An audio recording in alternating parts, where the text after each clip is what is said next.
तुम यहाँ क्यों आए पुत्र? इसे यहाँ मैं लाया हूँ।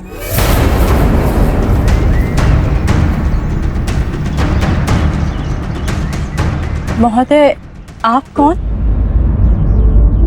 प्रणाम देवी, मैं भोज हूँ। यदि आज्ञा हो तो मैं आपसे एक प्रश्न करना चाहता हूँ। अनुमति है। सत्यदेव का पिता कौन है?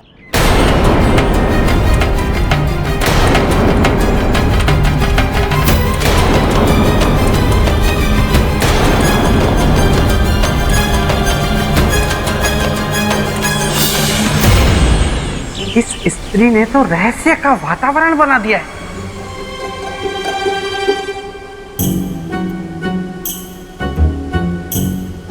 और अब ये स्त्री भी रहस्यमय वातावरण बनाएगी। तुमने मस्तिष्क कुमार से युक्ति मांगी थी ना मुझसे पीछा छुड़ाने की।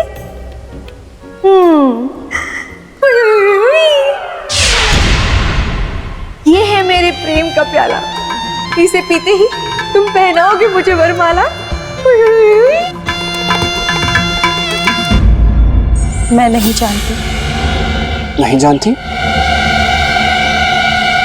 देवी, फिर ये समाज में अपना परिचय कैसे देगा? और आप तो अनुभवी हैं देवी, भली भांति जानती है कि इस रूढ़िवादी समाज में इस तरह जीना कितना कठिन है।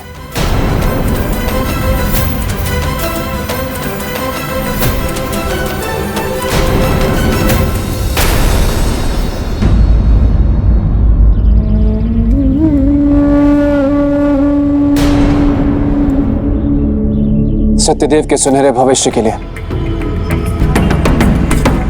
मुझे आपके अतीत के अंधकार में झांक कर देखना होगा देवी। इसके लिए मुझे क्षमा करें।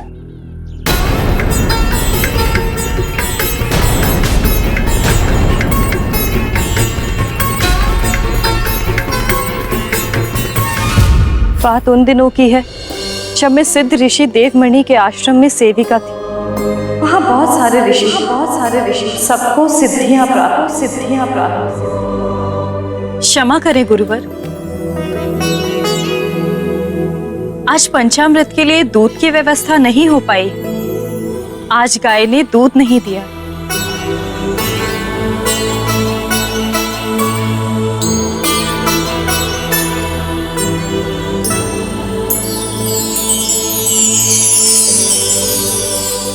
बेटी, कलश आगे करो।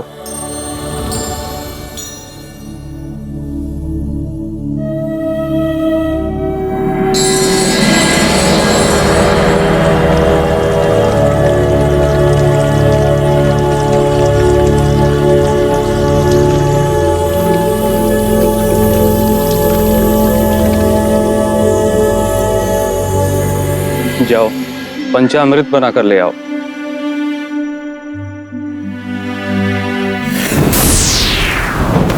स्वर्ग से भी सुंदर था वह आश्रम। जिस चीज की चाह करो वही मिल जाए, कहीं कोई कमी नहीं, किसी चीज का अभाव नहीं। अभाव हुआ तो मेरे जीवन में। वो श्रावण का महीना था जब मुझे पता चला कि मैं मां बनने वाली। मैं उसी क्षण ऋषि देवमणि के पास गई और उन्हें सब सत्य बता दी।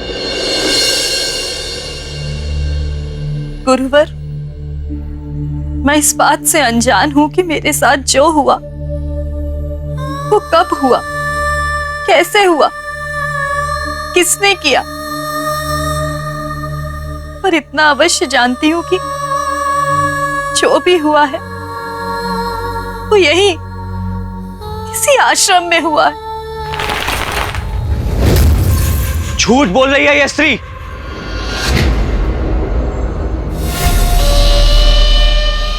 गुरुदेव, ये कहना चाहती है कि हम ऋषिगण पापी हैं, अधर्मी हैं। किंतु सत्य तो यह है गुरुदेव, ये चरित्रहीन है। गुरुदेव, आप इसे इसी क्षण इस आश्रम से बाहर निकाल दीजिए। किंतु किंतु मैं ऐसी अवस्था में जाऊंगी कहाँ? कहाँ जाऊंगी मैं? वो मैं नहीं जानता, किंतु इतना अवश्य जानता हूं कि मेरे आश्रम का कोई भी ऋषि ऐसा काम कदापि नहीं कर सकता। और आश्रम के नियमों के अनुसार तुम्हारे गर्भ में पल रहा शिशु का उत्तरदायित्व हम नहीं ले सकते। इसीलिए तुम्हें इसी समय आश्रम से जाना होगा।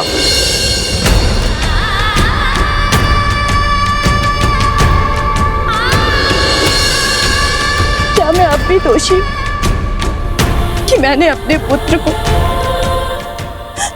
उसके पिता का नाम नहीं बताया? नहीं देवी, इसमें आपका बिल्कुल भी दोष नहीं है। पर विडंबना तो यह है कि जो स्त्री मनुष्य के चरित्र को रचती है, गढ़ती है, उसे स्वरूप देती है, संसार उसे ही चरित्रहीन घोषित कर देता है। यह संसार स्त्री को अबला समझता है, जबकि वह अबला नहीं होती। वो सहती है क्योंकि वो सहना जानती है, दूसरों की खुशी के लिए। और संसार उसके इसी गुण को उसकी दुर्बलता समझता है। आप चिंता मत करिए देवी, अब यह संसार जानेगा कि स्त्री का यही गुण अब उसकी कमजोरी नहीं, उसकी ताकत है। यह राजा भोज का वचन है आपको कि मैं इस सत्य को स्थापित करूंगा और आप दोनों को न्याय भी दिलाऊंगा। चलिए, मुझे इस आश्रम ले चलिए। वाह वाह वाह वाह राजा भोज, क्या क्या बात कही है तुमने। सामने होता तो माथा चूम लेता तुम्हारा।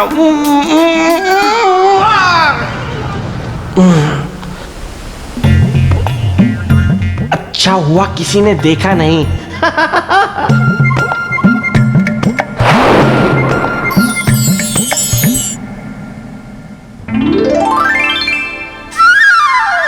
प्याला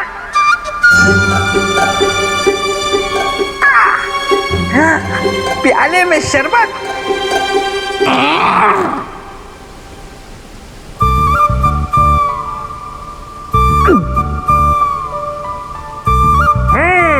मजेदार था।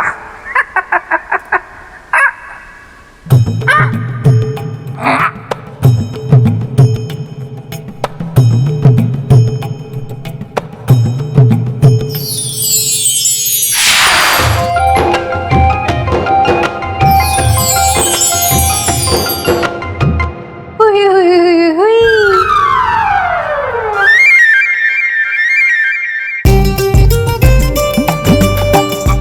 मैं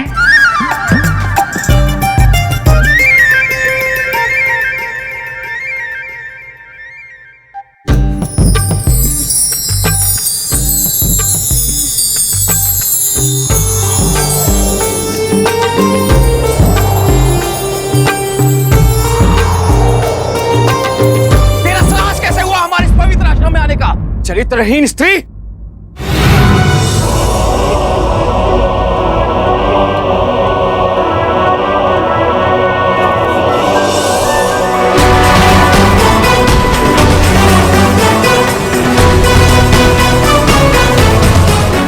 ऋषिवर,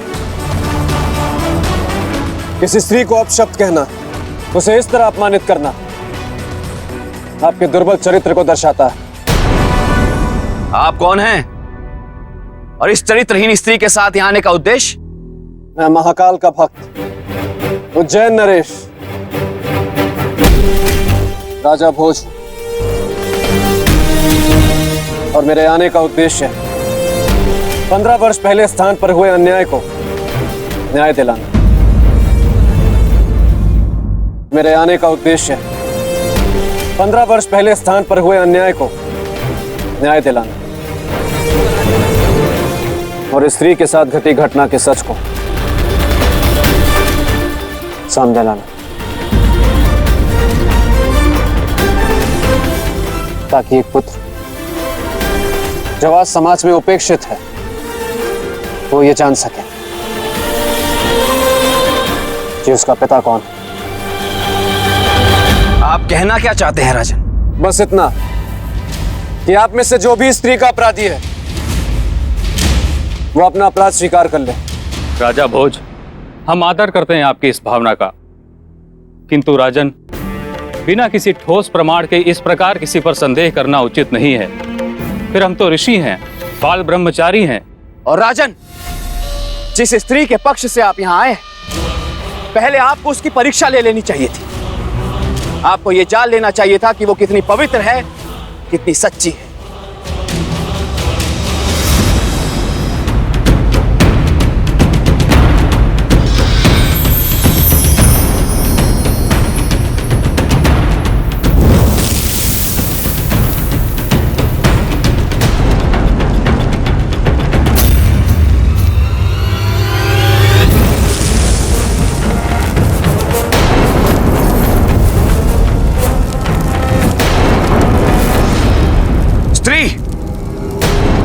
यदि तू चरित्रवान है तो दे अपनी परीक्षा, चल इस अग्नि के ऊपर।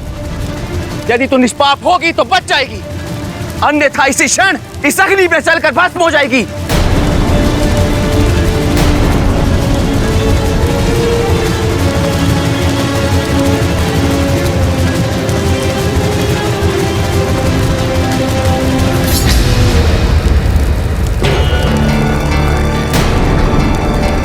नहीं ऋषिवर, देवी कावेरी ये परीक्षा नहीं देंगी।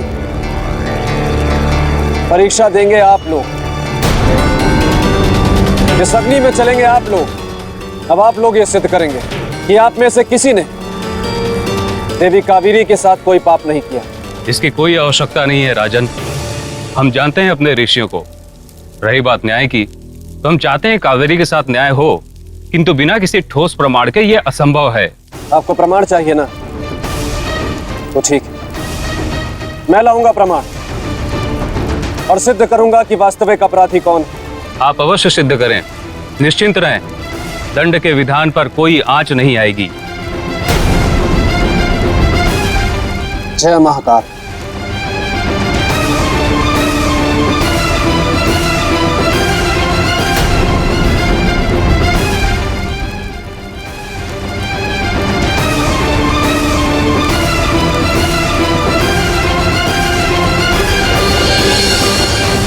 मैं अब तक बिना शिक्षा के जिया हूं और आगे भी जीवन कट ही जाएगा। सत्यदेव, मैं तुम्हारे साथ अन्याय नहीं होने दूंगा। मैं तुम्हें सम्मान दिलाकर रहूंगा। सम्मान जो आज तक किसी नारी को मिला ही नहीं। यदि दृढ़ निश्चय हो तो सब कुछ संभव है। एक अकेले व्यक्ति के दृढ़ निश्चय से संपूर्ण समाज की सोच को नहीं बदला जा सकता राजन। देवी, प्रयत्न करने से सब संभव है। कैसे? राजन, किसी की आत्मा को जगाना बहुत मुश्किल है, और फिर वो तो सिद्ध ऋषि हैं। ऐसे में आप मेरी सहायता कैसे करेंगे? देवी, सत्य के कई पक्ष और कई मार्ग होते हैं, पर जब सारे मार्ग बंद हो जाएं, तो हमें ईश्वर की शरण में जाना चाहिए। उसके दिखाए हुए मार्ग पर चलना चाहिए, क्योंकि उसका दिखाया हुआ मार्ग हमेशा सही होता है। आप चिंता मत करिए देवी, जब तक मैं लौट के वापस ना आऊं तब तक आप मेरी राह यहीं पर देखिएगा।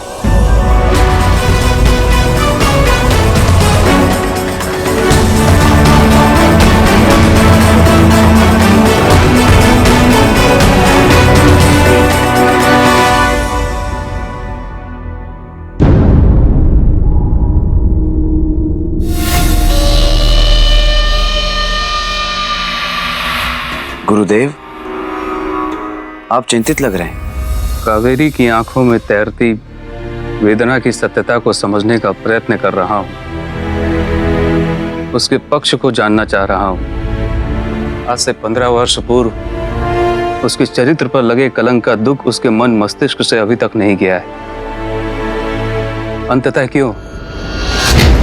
ये तो आपका पवित्र और कोमल हृदय है जो आप ऐसा सोच रहे हैं, किंतु इसकी आवश्यकता है नहीं गुरुदेव। बिल्कुल, उस स्त्री ने शिष्य कांतिमणि, जब दो गुरुजन आपस में बात कर रहे हो तो शिष्य बीच में नहीं बोलते। जो आज्ञा गुरुदेव। गुरुदेव, उस स्त्री का केवल एक ही पक्ष है कि वो चरित्रहीन है, बस, और कुछ नहीं। उसका दुस्साहस देखिए गुरुदेव, उसने अपने संदेह की उंगली आप पर भी उठा दी।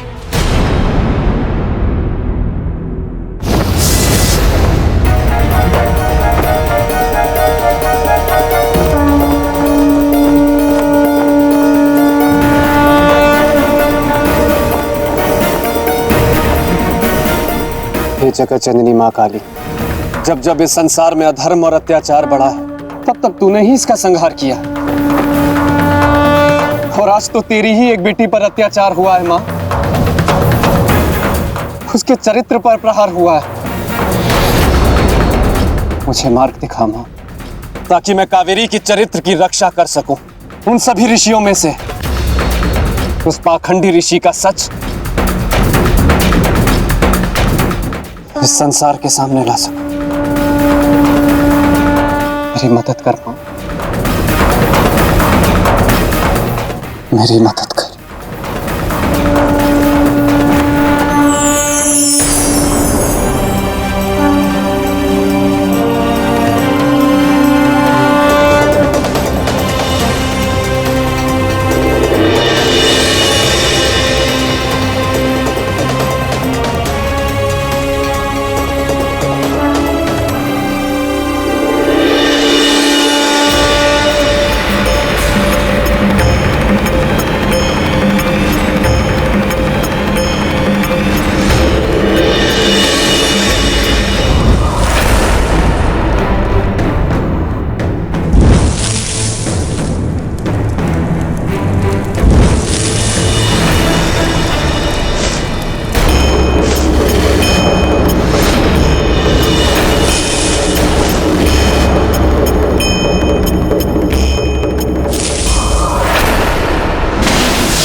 भोज, मैं तुम्हारे लिए क्या करूं?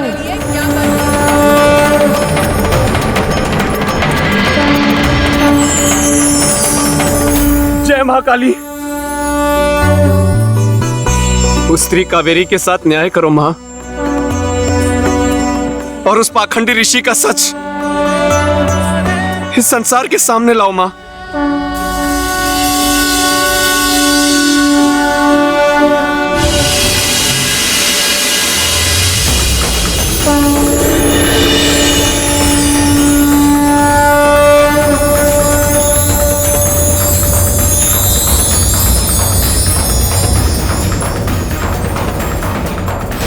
जा पुत्र जा, और उन ऋषियों को लाकर इस कुंड में स्नान करवा दे।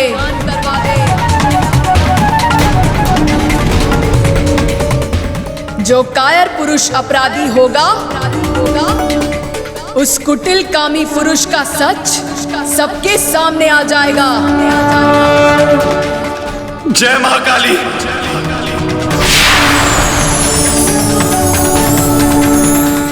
जय माता।